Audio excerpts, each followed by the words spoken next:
After the death of King Laius, Oedipus became the king after he defeated the Sphinx, a mythological creature with the body of a lion, the wings of an eagle, and the head of a human. Because of this instance, the people of Thebes see Oedipus as a hero. In Thebes, there is a plague that is harming the city. Because of this environmental problem, many people have died and some are still suffering. As a king, Oedipus is willing to do anything to save the people of Thebes.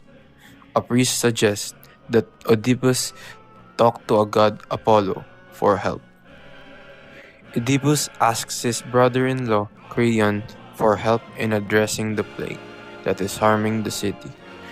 When Creon returns to Oedipus, he tells Oedipus that Apollo has said that the plague has arrived in town because of the death of the former king of the city, King Laius.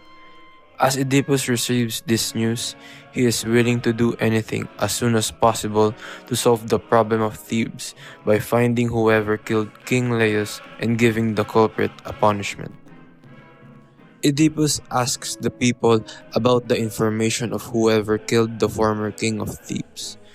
The chorus told King Oedipus that he should consult the blind oracle, Tiresias, because he is the closest connection to the god Apollo. The abilities of Tiresias can be very beneficial to Oedipus in finding a solution to the plague.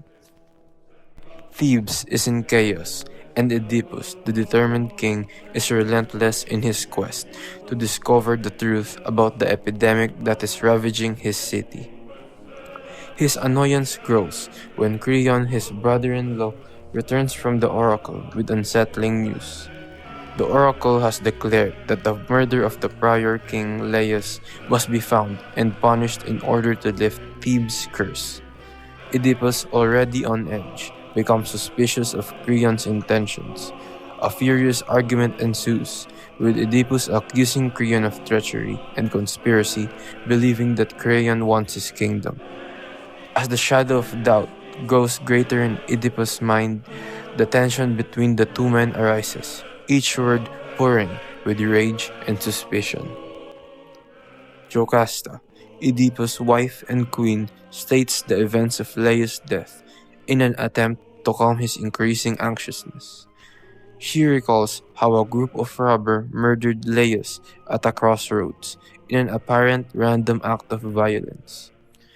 Jocasta's story was intended to comfort Oedipus that the prophecy that Laius would be killed by his own son could not have come true, because their child was abandoned and left to die on a mountaintop many years ago.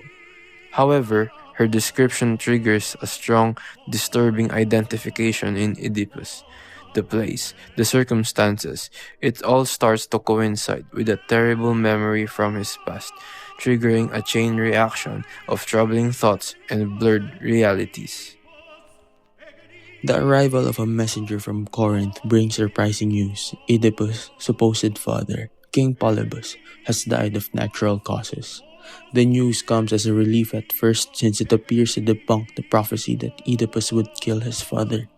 However, the messenger has more to share. He informs Oedipus that Polybus is not his true father. He was adopted.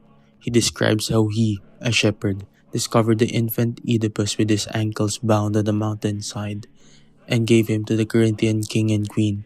This news shatters Oedipus' sense of identity, bringing him closer to a terrifying revelation.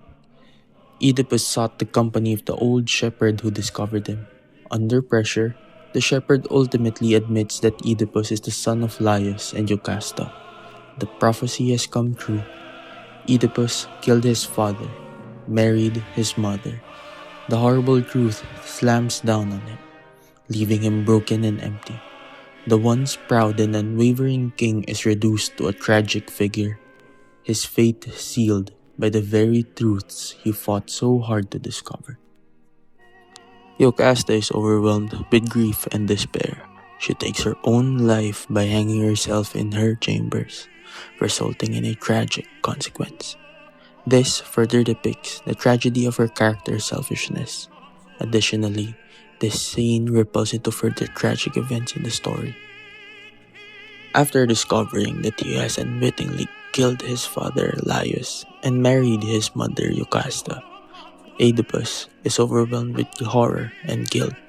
In his anguish, he decides to blind himself using the brooches from Jocasta's dress. This scene references his transition from ignorance to a painful enlightenment. Finally, as Oedipus concludes the story, he leaves Thebes with his two daughters Antigone and Ismene. His leaving marks the end of his reign and his physical departure from the city he once ruled.